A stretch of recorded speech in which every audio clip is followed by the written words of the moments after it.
So we have had our biggest sale ever. This is just an intro, you better believe it. Jesus, that was bad. Yep, welcome to the series. Now I know what you're thinking, it sounds really exciting, our biggest sale ever in the save. It wasn't one I wanted to do, the board accepted it. It was 12 million plus 30% of next sale plus a friendly match. I think the board got a bit too excited on that. Maybe it was the thought of Barcelona or Inter Milan, I can't remember the other teams who were in for them, coming to our ground or whatever, but yeah, biggest sale ever. What? There's a board takeover in progress. When did that happen? What? Okay.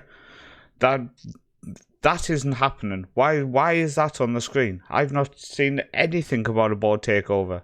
So our sale is Christian the Finn. He has gone to Barcelona. Like I said, 12 million plus 30% of next sale plus a friendly match. It's upsetting, but he's gone. So we just got to move on. Hopefully he can do well there for Barcelona. He has started playing games already, so we do wish him well there. You can see that sale there, 12 million. And then we've ended up selling to Sarpsborg, our young winger who we had in our youth team. Sorry, Egerson 2 stroke our youth team. Yeah, when they came in for an offer, the fact a Norwegian club wanted one of my players, we let him go straight away. Didn't even negotiate the deal or anything, just let him go. And then a few loans have happened. Anderson's gone on loan to Jev. He was in and around the first team, but I just thought, you know what, get him some first team football this season. Shakla, our young Belgian-Moroccan winger, has gone to Jev as well. Baloyi, our South African central mid who we signed last season, has gone on loan to Chelsea. And then Gunnarsson also has gone on loan to Jev. So that's 3 players gone to Jev. We have no links to them. They just randomly came in and started throwing offers for all of our players. So happy days, in my opinion. So in terms of the ins, I'm a bit upset we missed out on a player. We had 15 minutes of the transfer window left when the contract was offered, and unfortunately it's been cancelled, so I am working on that. But it looks like that transfer and some others will be at the next season's transfer look, sadly, because I thought he could have been a good addition to us for the rest of the season. So coming in over the summer then, the first one from Northman for 1.5 million. Is Klaus Niestrup. I think he's a decent player. He's 19 years old, Danish, so another Northern European player. First touch is 17, passing 13, really good mentals, decent physicals. He's 5'6", is it? 5'8"? Still recovering from this eye surgery. I think he's a good player, and he's left-footed, which definitely does help. So 1.5 million, I think that was a good deal. Coming in for 3.5 million, rising to 4.2 million. It's steep, but it's becoming expensive to sign young Norwegians, let me put it that way.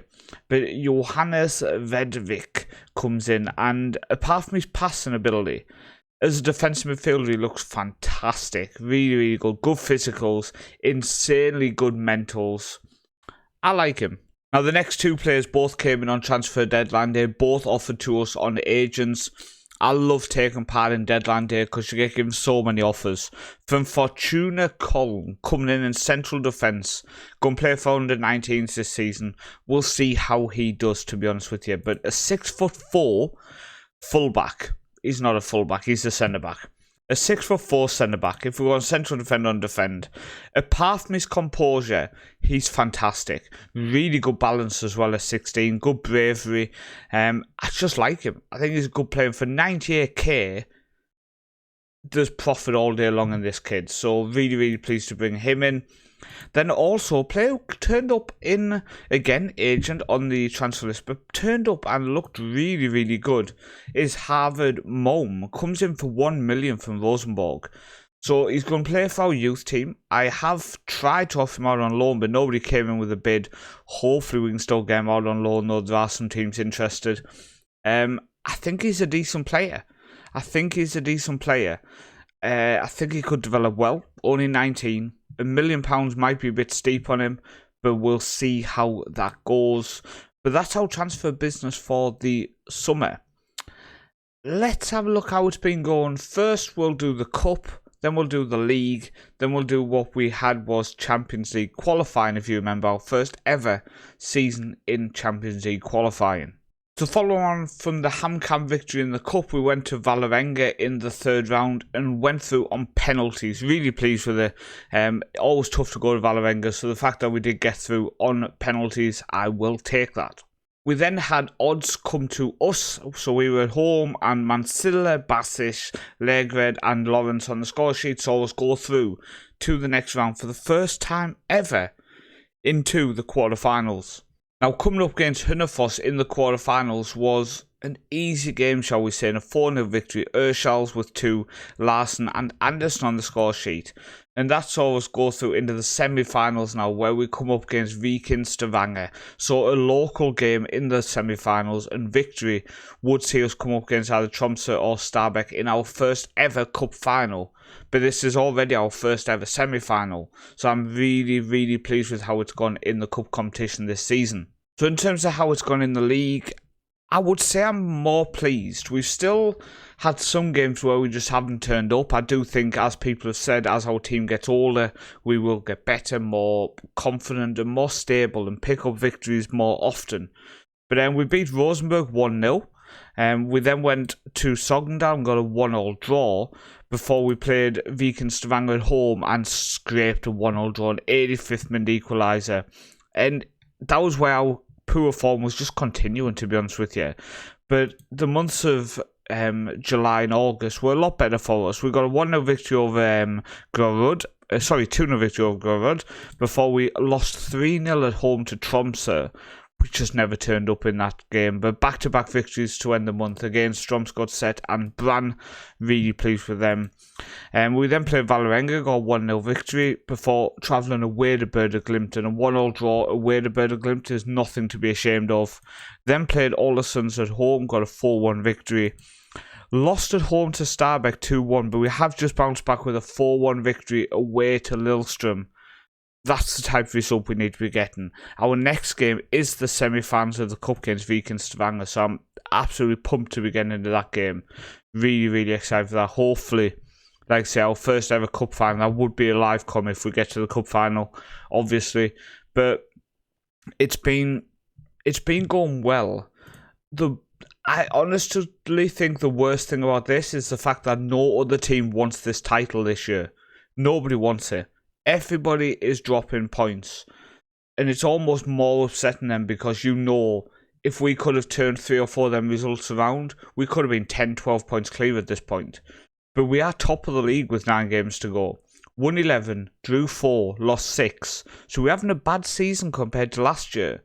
But we are top of the league. And if we can just keep performing, we could look very, very good at the end of this season. I mean, we joined top with odds and Børde Glimt, but with 5 points clear of Viking, so top 3 is looking solid at the minute. So in terms of Champions League qualifying, we got drew against Dynamo Kiev in the second qualifying round. The first ever game in Champions League football, we got 3-1 victory. Apaya, Holton and Legred in the 94th minute, just giving us a little bit extra of a gap to them for the second leg. Although it was nothing to worry about because we went to Ukraine and put 5 goals past them, winning the game 5-2. Larsen with 1, Samara with 2, Sotte and Holton on the score sheet. Saw us go through 8-3 on aggregate to get drawn against Besiktas in the third qualifying round. Now, travelling to Turkey was always going to be tough, but I went home happy.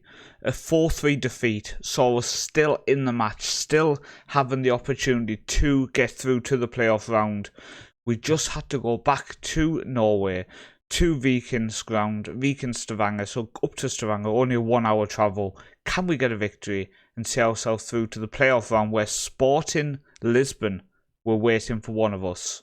Yes, we can. A 3-0 victory at home with Lawrence and Samara on the score sheet, and we were in to the playoff round of the Champions League. Now, that meant defeat would see us into the group stage of the Europa League. Victory would see us into the group stage of the Champions League. I was delighted. I was absolutely delighted. Sporting Lisbon were waiting for us. Also, we played at Sandnes, not Viking Stavanger, so a little bit shorter, 15 minutes. So the first leg was in Portugal and we lost the game 2-0. And unfortunately, we looked like we were outclassed. Now, maybe that's a team who is just a step above us. But we went back to our own ground with some confidence that we play well in Norway. I wish it was our home ground. We did get a 1-1 draw, but it was a salvaged 1-1 draw in the SR Bank Arena. This was Viking Stadium. I knew we played there. 89th minute equalised. They saw us get a draw at home, but unfortunately that saw us going out. So we did well. We got to the playoff rounds, but we are now in the Europa League this season, which is nothing to be sniffed about and financially has been a huge help. So with the sale of Christian the Finn and the Europa League qualifying, we now have 15.2 million in the bank. Even though we spend $1 million on that young Norwegian striker, we spent 4 million on the central midfielder, the Norwegian. So we have spent money, but we are still in a very, very strong position. 15.2 million in the bank.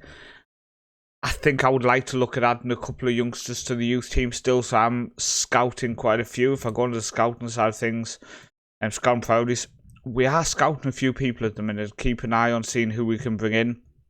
There's some talent in here, by the way. And the likes of people like this, I'm keeping an eye on, trying to see if we can negotiate contracts to bring them in. So there will be money spent going into the end of this season because it's just important we look to invest in this squad at the minute. Recruitment focus-wise, you can see we are very busy. I'm trying to find a left-back at the minute. But we are looking for just players all over the world at the minute. So hopefully we'll stumble across some people at some point who look good. In terms of the squad then, top goal scorer now is Somara with 15 goals this season. He has hit double figures in the league, 17 starts, 10 goals. Just really pleased. He's only 18 years old. So the fact that he's already hit double figures this season fills me with hope he could do really well. Lawrence with 9, Sotta with 6, Knapskog also with 6. In terms of assists, Legred with 6, Scallon with 6 as well, Lorenz with 5, Apai with 5. Samara's also picked up 4 assists this season. So I'm genuinely really pleased with how we're looking. One thing I did want to mention is I'm in the middle of fixing. Where is he? Bastian's. I'm in the middle of training him as a left fullback. He is left-footed, and we need a fullback who is homegrown, and he will appear as homegrown, I think, because we signed in 2028. He's still only 21. I'm fairly sure he will appear as homegrown. We're going to, hopefully, will become Norwegian in 3 years as well. But I think when it comes to Champions League registration, I'm fairly sure. Europa League registration. Let me just check. But I'm fairly sure he counts as homegrown, because also Carlos Vinicius, who you can't quite see there. Let me drag it across. Carlos Vinicius counts as a homegrown player as well in all the registration because he's been with us 3 years under the age of 21. So let me just find, so Bastian's there, homegrown player, trained with us for 3 years between the age of 15 and 21. So really, really pleased with that. So the fact that some of them players who we picked up age 17, class as homegrown, it's just a massive boost for us in terms of just general day-to-day. Also in the Elite Series, you can only have 9 non-homegrown players. Again, picking up all these foreign youngsters age 17 when they've been with us 3 years don't count as foreign anymore. So the likes of him, the likes of Carlos Vinicius, all count as homegrown, not as foreign players, which I just love. Sotta, I wonder, he's 22 though. I wonder if we didn't send him out on loan there.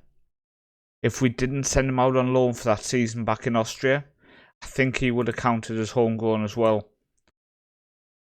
Maybe that's something that I can pass on to you. Maybe that's a mistake I've made, which you guys can learn from. That one season back in Austria ended up costing him homegrown status with us. Bit annoying. Yeah, but back to Bastian's. He reminds me of Larson, who we've had for years. He can just play everywhere. If I need him in defensive mid, send him mid. If I need him on right back, right wing, and now coming up left back, he can do it all. he can do it all. And honestly, I think it's very, very useful to have. And when you look at Henning Larsson, he's been with us since the season 2022, been with us since day one of this save. He can play in every position, and it's just so useful to have players who are that versatile. So him coming in at left back also does mean potentially Scallon might move on. The only reason I'm thinking against that, he's got a couple of years left in his contract, he has such a high value. The only reason I'm thinking against that is look at his average rating in the league. 7, 7, 7, 7. He's so solid. He's been so solid for us. He looks crap, but he's just so good.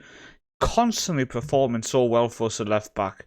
He's only 26, so maybe we hold on to him for at least a couple of more years. But I do think long-term bastions could become our left back. I'm scouting actually a couple of left backs. We could take a look at them because bit by bit the information is coming in on them. Let's have a look. There was this left back from Empoli I'm keeping an eye on. 18-year-old Italian. But dribbling a 4-7, that already starts to look like it will put me off. And there was another one there, this one here, this Argentine one. But again, dribbling looks like that might be the issue that puts me off him. But we'll see how we go. But I want to thank you for watching. Thank you for tuning in. Thank you for enjoying the series so far. In the next episode, we'll recap the season. We'll look back at this 2031 season. Hopefully, the live con is the cup final. If not, the live con will be the last game of the season. But I've been Paul, also known as the Northman, and I will see you next time.